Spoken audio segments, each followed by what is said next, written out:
Hello दोस्तों, कैसे हैं आप सब। उम्मीद है कि आप सब अच्छे स्वस्थ और मस्त होंगे और आप सबकी कक्षा 10 की तैयारी बेहतरीन चल रही होगी। आज के इस वीडियो में दोस्तों पढ़ेंगे 2023 में जो एग्ज़ाम हुआ था यूपी बोर्ड का मैथ पेपर का। तो उसमें जो भी बहुविकल्पी प्रश्न पूछे गए थे उसका सलूशन देखेंगे। तो वीडियो को बिना स्किप किए अंत तक जरूर देखिएगा दोस्तों। पेपर देखिएगा कि किस टाइप का पेपर आता है। तो चलिए शुरुआत करते हैं यहाँ पे पहले प्रश्न से।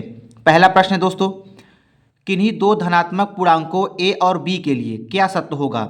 कोई दो धनात्मक पूर्णांक है ए और बी है, तो उनका कौन सा मान सत्य होगा दोस्तों। हम जानते हैं कि कोई भी दो धनात्मक पूर्णांक होता है, उनका गुणनफल जो होता है दोस्तों, उनके म सा और ल सा के गुणनफल के क्या होता है, बराबर होता है।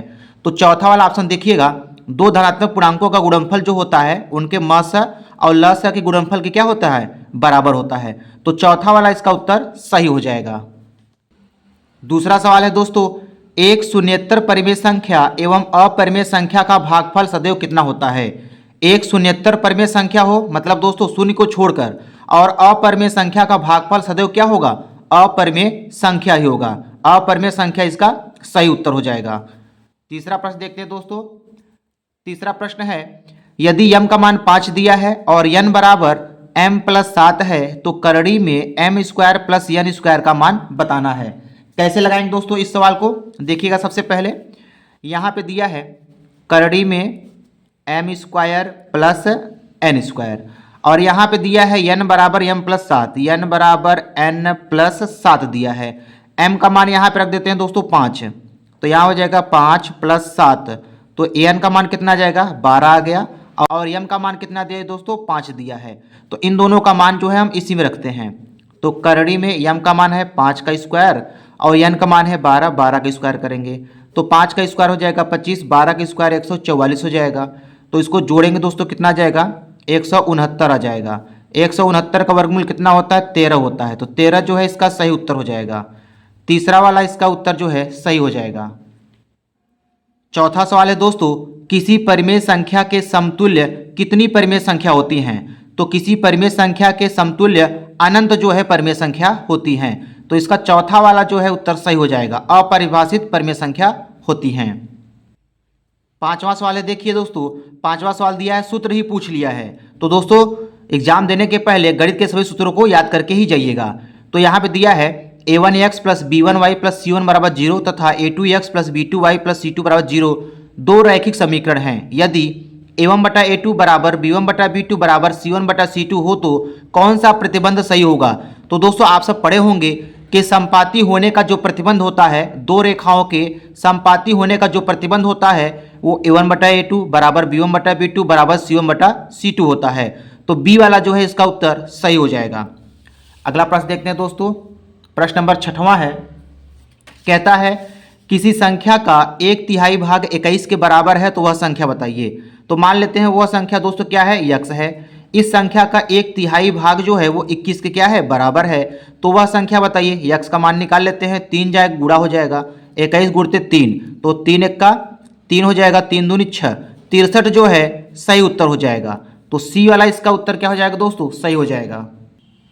सवाल नंबर 7वां है दोस्तों, यदि द्विघात समीकरण x² plus 2x minus P बराबर 0 का एक मूल -2 दिया है तो p का मान बताइए। जब भी दोस्तों इस टाइप का सवाल मिले, एक मूल दिया है -2, इसका मतलब है x का मान यहाँ पे क्या दिया है दोस्तों, -2 दिया है।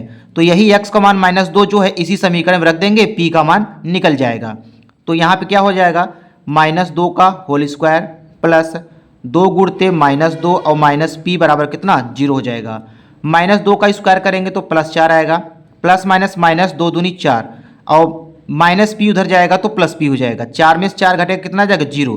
तो पी का मान कितना आएगा दोस्तों, 0 आएगा। पहला वाला इसका उत्तर जो है सही हो जाएगा। सवाल नंबर 8वां है दोस्तों, दो त्रिभुजों के क्षेत्रफलों का अनुपात उनकी संगत भुजाओं के अनुपात के वर्ग के बराबर होता है तो त्रिभुज कैसे होते हैं दोस्तों, त्रिभुज समरूप होता है। तो सी वाला जो है इसका उत्तर सही हो जाएगा। 9वां सवाल देखते हैं दोस्तों। 9वां सवाल है, x अक्ष पर स्थित बिंदु 2, -5 तथा -2, 9 से समदूरस्थ बिंदु के निर्देशांक बताइए। यहाँ पे दोस्तों बिंदु स्थित कहाँ पर है, x अक्ष पर स्थित है। तो x अक्ष पर स्थित बिंदु का निर्देशांक क्या होता है दोस्तों, x, 0 होता है। कोई भी बिंदु अगर x अक्ष पर स्थित है दोस्तों तो वहां y का मान क्या होता है, 0 होता है। तो इसमें या तो b वाला सही होगा या तो c वाला सही होगा दोस्तों। तो इस सवाल को देखिए कैसे हल करते हैं। तो दोस्तों यहाँ पे हम मान लिए कि वह बिंदु p है जो कि x अक्ष पर स्थित है और 2, और -2, 9 से क्या है, समदूरस्थ है। इसलिए AP के जो बीच की दूरी होगी वो PB के बीच की दूरी क्या होगी, बराबर होगी। तो ये पहला बिंदु हो गया और ये दूसरा बिंदु हो गया, ये पहला बिंदु ये दूसरा बिंदु। तो दो बिंदुओं के बीच की दूरी सूत्र लगाएंगे दोस्तों यहाँ पे, √x1 - x2 का whole square plus y1 - y2 का होल स्क्वायर हो जाएगा। इसी तरह यहाँ भी सूत्र लगाएंगे x1 - x2 का whole square plus y1 - y2 का होल स्क्वायर। तो दोस्तों इसी में हम क्या रखते हैं, वैल्यू रखते हैं। यहाँ पे रखने के बाद दोस्तों हम क्या करेंगे, इनका जो है करड़ी हटाएंगे। करड़ी हटाने के लिए क्या करेंगे, दोनों पक्षों का वर्ग कर देंगे तो करड़ी हट जाएगी। यहाँ बचेगा x + 2 का होल स्क्वायर प्लस -9 का होल स्क्वायर इधर बचेगा। इधर क्या बचेगा, x - 2 का होल स्क्वायर प्लस 5 का होल स्क्वायर बचेगा। हल करेंगे दोस्तों, a + b का होल स्क्वायर के सूत्र के हिसाब से इसको दोस्तों खोलेंगे तो यहाँ पे आ जाएगा x² + 4 + 4x -9 का स्क्वायर करेंगे 81 आ जाएगा। इसको ओपन करेंगे, x - 2 का होल स्क्वायर को ओपन करेंगे दोस्तों तो x² + 4 - 4x आ जाएगा और प्लस 5 का स्क्वायर 25 हो जाएगा। x² कैंसिल हो जाएगा, +4 और +4 कैंसिल हो जाएगा। तो यहाँ बचेगा 4x प्लस -4x इधर आएगा तो +4x हो जाएगा बराबर 25 और ये +81 जाएगा तो -81 हो जाएगा। 4 4 8x हो जाएगा। घटाएंगे दोस्तों कितना जाएगा, 11 में से 5 गए 6 और 7 में से 2 गए 5, -56 आ जाएगा। 8 7 56 हो जाएगा। तो x का मान कितना आएगा दोस्तों, -7 आ गया। तो वह बिंदु कौन सा हो गया, वह बिंदु हो गया यहाँ पे x, 0। तो x का मान कितना आया, -7, 0। ये सही उत्तर हो जाएगा। जैसा कि दोस्तों हम देख लेते हैं कौन सा ऑप्शन इसमें सही होगा, बी वाला इसका उत्तर जो है सही हो जाएगा। सवाल नंबर 10वां है दोस्तों, एक त्रिभुज ABC एक समद्विबाहु त्रिभुज है जिसमें AB = AC है, तो कौन सा प्रतिबंध इसमें सही होगा। तो सबसे पहले हम एक समद्विबाहु त्रिभुज बना लेते हैं। एक समद्विबाहु त्रिभुज दोस्तों बना लेते हैं ABC। इसमें दिया है कि AB जो है वो AC के बराबर है। हम जानते हैं दोस्तों कि किसी त्रिभुज में अगर दो भुजा बराबर है तो उसके सामने बने कोण भी क्या होते हैं, बराबर होते हैं। तो AB के सामने का कोण कौन सा है दोस्तों, कोण C है, कोण C है। और AC के सामने का कोण कौन सा है, B है। तो कोण C जो है कोण B के क्या हो जाएगा, बराबर हो जाएगा। जैसा कि तीसरा वाला इसका उत्तर मैच कर रहा है। सवाल नंबर 11 है दोस्तों, त्रिभुज ABC में AB बराबर दिया है 6 × 3 सेंटीमीटर, AC बराबर 12 सेंटीमीटर और BC बराबर 6 सेंटीमीटर दिया है। तो कोण B का मान पूछ रहा है, तो कैसे लगाएंगे दोस्तों। यहाँ पे हम ये देख लेते हैं, यदि सबसे बड़ी भुजा का जो वर्ग है दो छोटी भुजाओं के वर्गों के योगफल के अगर बराबर हो जाता है तो वह समकोण त्रिभुज होगा। तो उसमें B का मान कितना होगा, 90 अंश हो जाएगा। तो चेक कर लेते हैं। तो सबसे बड़ी भुजा क्या है दोस्तों, इसमें 12 है, 12 का स्क्वायर बराबर कितना हो जाएगा, 144। अब दो छोटी भुजा का वर्ग का योगफल भी देख लेते हैं। तो 6 का स्क्वायर और प्लस 6 × 3 का होल स्क्वायर। तो 6 कितना हो जाएगा, 36 और प्लस 6 के 36 गुणते × 3 का स्क्वायर 3 आ जाएगा। तो 36 प्लस 3 का 18 और 3 3 का 9 और 10 हो जाएगा। 108 में 36 जोड़ेंगे दोस्तों कितना आ जाएगा, 144 आ जाएगा। यहाँ पे दोस्तों बड़ी भुजा का जो वर्ग है दो छोटी भुजाओं के वर्गों के योगफल के बराबर आ रहा है, अतः यह जो है त्रिभुज कैसा होगा, समकोण त्रिभुज होगा। तो यहाँ पे B का मान क्या मिलेगा, 90 अंश मिलेगा। तो B वाला जो है यहाँ पे उत्तर सही हो जाएगा। अगला सवाल है दोस्तों, एक समबाहु त्रिभुज ABC की भुजा 2A है, उसके प्रत्येक शीर्ष लंब की लंबाई बताइए। कैसे लगाएंगे दोस्तों, इस सवाल को ध्यान से समझिएगा। सबसे पहले हम एक यहाँ पे समबाहु त्रिभुज बना देते हैं। समबाहु त्रिभुज दोस्तों उसको कहते हैं जिसकी तीनों भुजाएं क्या होती हैं, बराबर होती हैं। तो ये भी कितना हो गया, 2A हो गया, और ये भी कितना हो गया, 2A हो गया, और ये भी कितना हो गया, 2A हो गया। प्रत्येक शीर्ष लंब की लंबाई पूछ रहा है, तो हम इस पर एक शीर्ष लंब खींच लेते हैं। इसी की लंबाई हमसे पूछ रहा है। तो जब दोस्तों हम इस पर एक शीर्ष लंब खींचेंगे, इधर 90 बन जाएगा, इधर 90 बन जाएगा, तो ये दो भागों में बढ़ जाएगा। तो यहाँ हो जाएगा A और यहाँ हो जाएगा क्या, A हो जाएगा। इसी की लंबाई हम निकाल लेते हैं। तो ये बन गया समकोण त्रिभुज। तो समकोण त्रिभुज में पाइथागोरस प्रमेय लगा लेते हैं। और ये कर्ण हो गया, ये आधार हो गया, ये लंब हो गया। तो इसी लंब का हमें मान निकालना है। तो ये हो जाएगा 2A का होल स्क्वायर, कर्ण का स्क्वायर बराबर होता है लंब का स्क्वायर धन आधार का स्क्वायर। तो 2A का स्क्वायर करेंगे दोस्तों कितना आ जाएगा, 4a का होल स्क्वायर आ जाएगा, प्लस ए स्क्वायर इधर आएगा तो माइनस ए स्क्वायर हो जाएगा बराबर यल स्क्वायर। इसको घटाएंगे दोस्तों कितना आ जाएगा, 3a स्क्वायर बराबर यल स्क्वायर। अब हमें यल का मान निकालना है दोस्तों, तो क्या करेंगे, ये इधर आएगा पंचांतर हो जाएगा, करड़ी में हो जाएगा, करड़ी में 3a स्क्वायर बराबर यल हुआ। यल का मान निकालेंगे, 3 का वर्गमूल निकालेंगे तो करड़ी 3 होगा, ए स्क्वायर का वर्गमूल निकालेंगे तो कितना आएगा, ए आएगा। तो प्रत्येक शीर्ष लंब की लंबाई कितनी आएगी दोस्तों, यहाँ पे 1 करड़ी 3, 1 करड़ी 3 जो है इसका सही उत्तर हो जाएगा, जैसा कि पहला वाला इसका उत्तर मैच कर रहा है। सवाल नंबर 13 है दोस्तों, यदि साइन ए बराबर कॉस ए है तो ए का मान बताइए। कैसे निकालेंगे दोस्तों, यहाँ पे दिया है साइन ए बराबर कॉस ए, तो कॉस ए को उधर पंचांतर कर लेते हैं, तो ये हो जाएगा साइन ए बटा कितना, कॉस ए। इधर बचेगा कितना दोस्तों, 1 बचेगा। और साइन ए बटा कॉस ए किसका सूत्र होता है दोस्तों, टैन ए का सूत्र होता है। तो टैन ए बराबर कितना मिला, 1। अब दोस्तों देखेंगे कि टैन के टेबल में किसका मान 1 होता है, टैन 45 अंश का मान कितना होता है, 1 होता है। तो यहाँ पे दोस्तों तुलना कर लेंगे तो टैन से टैन कैंसिल हो जाएगा, ए का मान कितना मिलेगा दोस्तों, यहाँ पे ए का मान मिलेगा यहाँ पे 45 अंश, तो 45 अंश इसका सही उत्तर हो जाएगा। तीसरा वाला इसका उत्तर सही हो जाएगा। सवाल नंबर 14 है दोस्तों, यदि a का मान 30 अंश दिया है तो 1 प्लस टेन स्क्वायर ए बटे 1 प्लस कॉट स्क्वायर ए का मान कितना होगा। तो क्या करेंगे दोस्तों, इसी a का मान 30 अंश इसी हम इक्वेशन में रखते हैं। तो चलिए इसको हल करते हैं। तो यहाँ हो जाएगा 1 प्लस टेन 30 अंश का होल स्क्वायर बटे 1 प्लस कॉट 30 अंश का होल स्क्वायर हो जाएगा। अब दोस्तों क्या करेंगे, यहाँ पे टेन 30 अंश का मान होता है 1 बटा करड़ी 3 और कॉट 30 अंश का मान होता है करड़ी 3 होता है।